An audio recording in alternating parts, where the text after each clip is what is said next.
아침에 나로 주의 인자한 말씀을 듣게 하소서.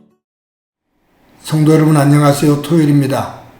오늘도 하나님의 사랑이 여러분들의 삶의 자리에 가득하기를 간절히 소망합니다.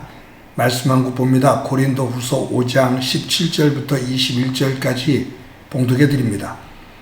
그런즉 누구든지 그리스도 안에 있으면 새로운 피조물이라. 이전 것은 지나갔으니 보라 새 것이 되었도다. 모든 것이 하나님께로서 났으며 그가 그리스도로 말미암아 우리를 자기와 화목하게 하시고 또 우리에게 화목하게 하는 직분을 주셨으니 곧 하나님께서 그리스도 안에 계시사 세상을 자기와 화목하게 하시며 그들의 죄를 그들에게 돌리지 아니하시고 화목하게 하는 말씀을 우리에게 부탁하셨느니라. 그러므로 우리가 그리스도를 대신하여 사신이 되어 하나님이 우리를 통하여 너희를 권면하시는 것 같이 그리스도를 대신하여 간청하노니 너희는 하나님과 화목하라. 하나님이 죄를 알지도 못하신 이를 우리를 대신하여 죄로 삼으신 것은 우리로 하여금 그 안에서 하나님의 의가 되게 하려 하심이라. 아멘. 사도 요한이 쓴 요한복음을 읽어보면 요한복음 2장에 예수님께서 공생애를 시작하시면서 행하신 첫 번째 기적이 기록되어 있습니다. 그것은 가나 혼인잔치에서 물을 포도주로 변화시킨 기적입니다. 다른 복음서와 달리 요한은 예수님의 공생애 시작의 첫 번째 기적을 물이 포도주가 변하는 그러한 기적을 예수님의 첫 번째 기적으로 기록하고 있습니다. 이것은 무엇을 말씀하고자 하는 것이냐면 예수님 안에서 우리가 죽을 생명이 죽을 영혼이 하나님 안에서 영원한 생명으로 변했다. 이것이 예수님 안에서 우리에게 주어진 은혜다라는 것을 요한은 선포하고 있는 것이죠. 오늘 본문 가운데 17절을 읽어보면 그런즉 누구든지 그리스도 안에 있으면 새로운 피조물이라. 이전 것은 지나갔으니 보라 새 것이 되었도다 라고 말합니다. 예수님에 대한 이야기를 하다가 바울은 그런즉 누구든지 모든 사람입니다. 누구든지 그리스도를 믿으면 예수님 안에 있으면 새로운 피조물이라. 이전 것은 지나갔으니 보라 새 것이 되었도다. 예수님을 믿고 예수님 안에 있으면 누구든지 새로운 피조물이다. 이전 것은 지나갔다 그 말이에요. 여러분 여기에서 이전 것은 지나갔다. 사탄의 꾀임에 빠져 유혹에 빠져 선악과를 따먹고 하나님에게 등을 졌던 그리고 사탄의 종로로 타던 이전의 모습은 이제 지나가고 예수님 안에서 새로운 피조물이 되었다. 하나님 안에서 새로운 존재가 되었다 그 말이에요. 새롭게 거듭났다 그 말이죠.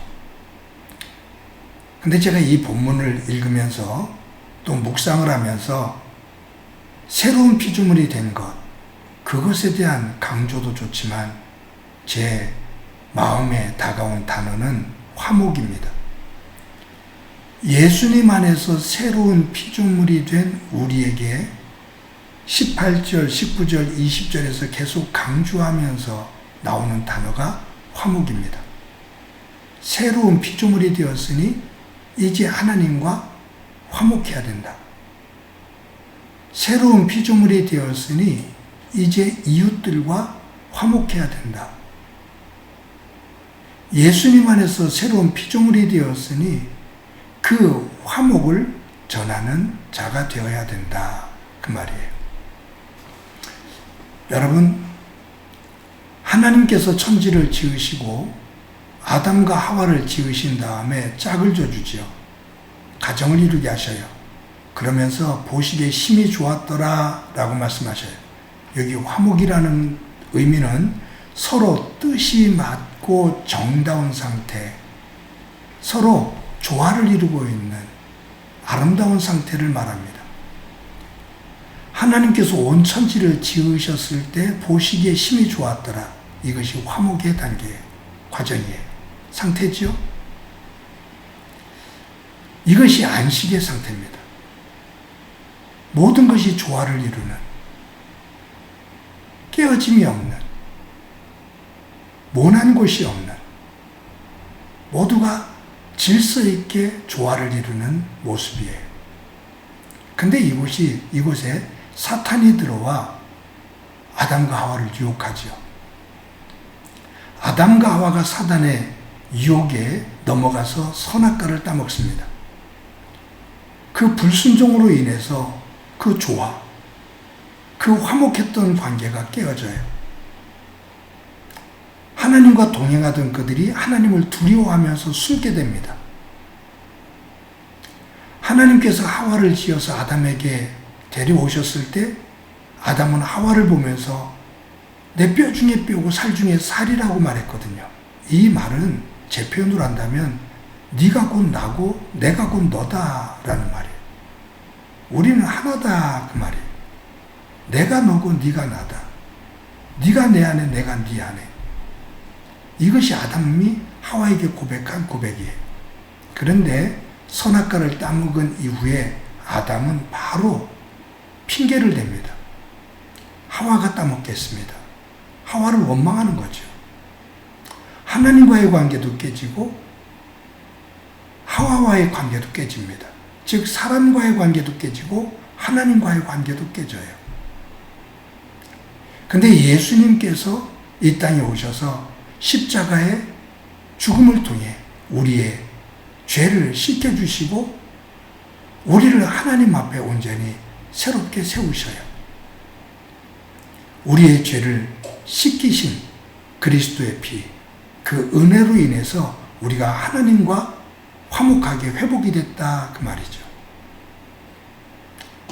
우리가 다시 사람과의 관계가 화목한 관계로 회복이 되었다 그 말입니다. 하나님 나라입니다. 화목은 하나님의 나라입니다. 그 하나님의 나라를 전해라 그 말이에요. 너희들이 예수님 안에서 새로운 피조물이 되어 하나님과 이웃과 질서 있고 조화를 이루는 진정한 화목한 관계, 그 하나님의 나라의 상태가 되었으니 이제 세상 사람들에게 그 나라를 전해라 그 말입니다. 여러분, 저와 여러분이 살아가는 믿음의 삶, 믿음이라는 것은 추상명사지만 그 안에서 되어지는 일들, 믿음이 실현되어지는 곳은 사실은 추상명사가 아니라 동사예요. 추상명사가 되어지면 개념 정리로 끝나요. 근데 진정한 믿음은 동사입니다. 살아가는 겁니다. 어떻게 살아가는 건가? 부조화에서 조화로, 무질서에서 질서로, 불화에서 화목의 모습으로 살아가는 겁니다. 그래서 믿음은 계속 강조합니다만 삶입니다. 목사인 저는 여러분들에게 말씀을 강조하고 기도를 강조합니다. 말씀을 강조하고 뜨겁게 기도하는 것을 강조합니다. 근데 이것으로 끝나면 종교적으로 거기에만 집중합니다. 말씀을 열심히 보고 뜨겁게 기도하는 이유는 그것으로 끝나는 것이 아니라 내 마음속에 일어나는 어떤 감정의 변화, 그것으로 끝나는 것이 아니라 말씀을 사모하고 뜨겁게 기도한 이후에 깨달은 말씀과 기도를 통해서 깨닫게 된 하나님의 세계를 삶으로 살아가는 겁니다. 자꾸 말씀과 뜨거운 기도만 강조하다 보니까 삶을 강조하지 않으니까 자꾸 이상한 종교적인 행태로 치우쳐지고 맙니다. 저도 삶을 강조하는 것이 힘들어요. 왜냐하면 제가 그렇게 살아가야 되잖아요. 제가 이 성도 여러분들에게 본이 되어야 되잖아요. 온전히 본되지 못해서 항상 송구한 마음이 하나님 앞에 있습니다만 삶을 강조하는 것은 쉽지를 않습니다. 그래도 강조해야 될 이유는 믿음은 삶으로 열매 맺기 때문입니다. 사랑하는 성도 여러분, 예수 그리스도 안에서 저와 여러분은 새로운 피조물이 되었습니다. 하나님 안에서 이웃들과 조화를 이루며 화목을 이루는 하나님께서 보시기에 심히 아름다운 그 믿음의 모습의 삶을 오늘도 살아가는 은혜가 있기를 간절히 소망합니다. 한번 기도합니다. 하나님의 은혜를 감사합니다. 오늘도 하나님께서 주신 은혜 속에서 새로운 피조물이 된 것을 다시 한번 깨닫고 하나님 안에서 살아갑니다. 새로운 피조물로서 하나님과 화목하고 이웃과 화목하며 그 화목을 온 세상에 전하는, 우리 주변에 전하는, 그것을 삶으로 구체적으로 살아나가 하나님 나라를 이루는 삶이 되도록 은총 베풀어 주옵소서. 예수님의 이름으로 기도드립니다. 아멘.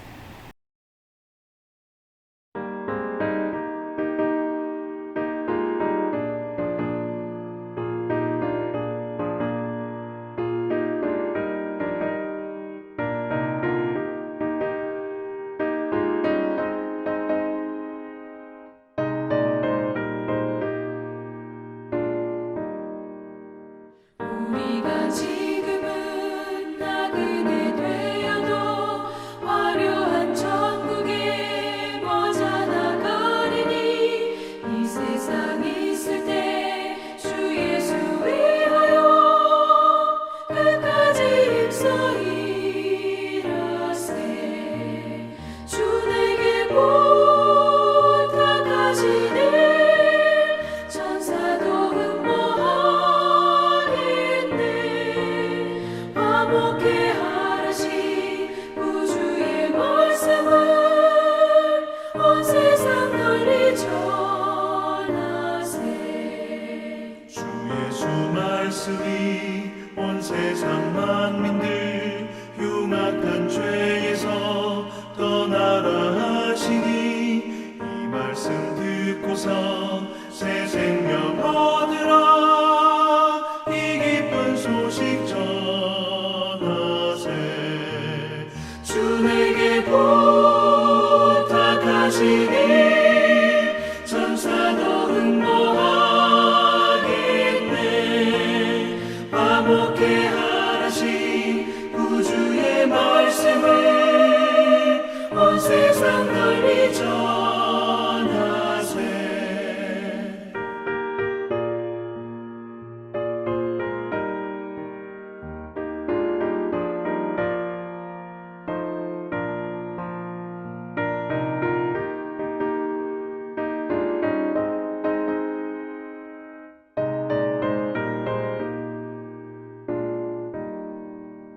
영생의 복락과